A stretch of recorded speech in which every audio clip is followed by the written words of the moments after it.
Précision autour de la nouvelle monnaie digitale du Nigeria. Pour la mise en circulation de sa propre monnaie digitale, l'entreprise barbadienne Bit Inc. accompagnera le Nigeria dans son projet malgré les défis. La Banque centrale du Nigeria, CBN, a récemment dévoilé que la Bit Inc. sera son partenaire technique.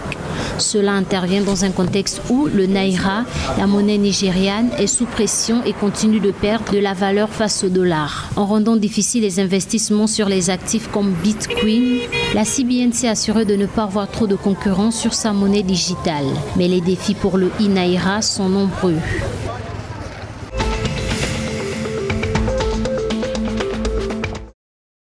En raison des pluies diluviennes qui s'écoulent au Niger voisin, plus de 919 personnes vivant dans le bassin arrosé par le fleuve Niger, dans la partie nord du Bénin, sont potentiellement exposées aux inondations.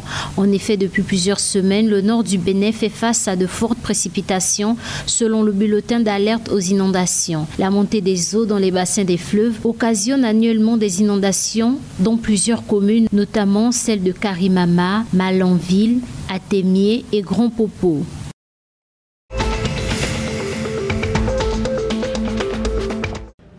Malgré la crise due au coronavirus, l'aéroport international Blaise Diagne de Niasse, AIBD au Sénégal, a enregistré de bonnes performances entre 2020 et 2021. Selon son directeur Doudouka, le trafic de l'AIBD a cru de plus de 1000%. En outre, les autorités aéroportuaires assurent et estiment que toutes les dispositions seront prises pour le lancement de la nouvelle desserte de la compagnie nationale Air Sénégal le 2 septembre 2020. Néanmoins, dans la sous-région, l'AIBD est dévancé par les aéroports de Lomé, Togo et d'Abidjan, Côte d'Ivoire.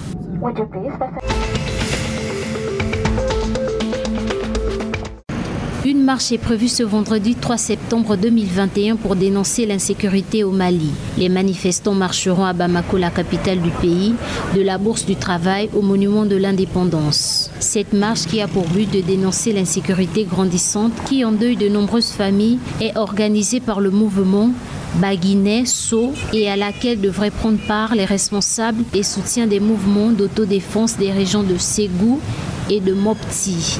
L'objectif de cette marche pacifique est d'attirer l'attention des autorités de la transition sur la dégradation de la situation sécuritaire et demander une collaboration avec les chasseurs des forces armées maliennes dans la lutte contre l'insécurité.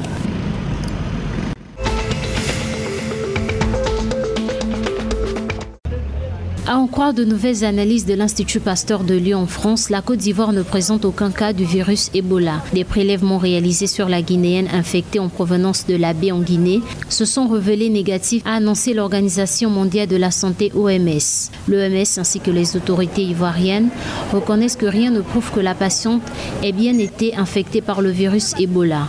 Le gouvernement a décidé de classifier la patiente guinéenne comme non-cas de maladie à virus Ebola, sortant du coup la Côte d'Ivoire de la liste des pays à virus Ebola.